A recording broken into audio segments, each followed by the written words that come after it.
dia ankafaliana indray ny arabananao tokantrano manaraka télévision malagasy amin'ity fahafolon'ny volana desambra 17 sy 2024 ity piasika ny mandrafitra ny mety toetrany androntsika dia somary misy andian-drahona mandalo amin'iny faritra atsimon'ny iny izay mitarika ny tsindrin'ny atmosfera manerana ny nosy ho ambany dia ambany zany hoe araka izany mikasika ny toetrany androntsika dia somary mbola ahitana sisanorana-baratra ny maraina amin'iny faritra Diana sy ny faritra Sofia sy ny faritra Sava ka hatraty amin'ny faritra Alaotra iny ahitana orana ihany koa amin'iny faritra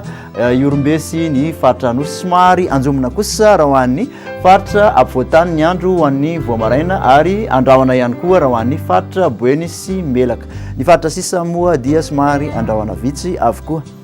Ny tolakandro indray dia ahitana oram-baratra saika amin'ny tapany avaratry ny nosy manontolo mahazo ny faritany Antsinanana, faritany Majanga, Toamasina ary ny faritany Antananarivo. Ahitana orana tandrifon-drahona ihany koa raha ho an'ny faritra Vatovavo Fitovinany sy ny faritra Atsimatsinanana andrahona vitsy hatrany raha ho an'ny faritra sisa. Ny maripana voavinavina ho an'ny ambany indrindra dia 40 ary manodidina ny 40 ka hatramin'ny 70 raha ho an'ny faritra ampovoan-tany mihoatra ny 20 kosa ho an'ny morotsiraka rehetrarehetra.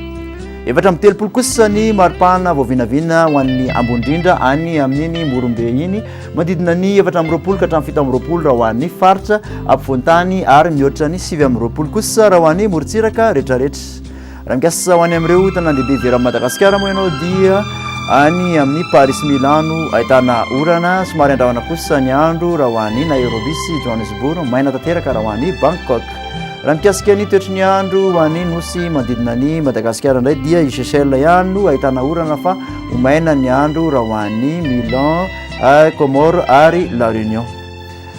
Ny masoandro moa dia amin'ny 5 ora sy 7 maraina 7 minitra no miposaka ary ilentika kosa izany amin'ny 9 sy 40 minitra. Dia izay indray ary tompoko nazatotranao raha tamin'ity anio ity dia manasanao amin'ny manaraka indray. Velo matevoko.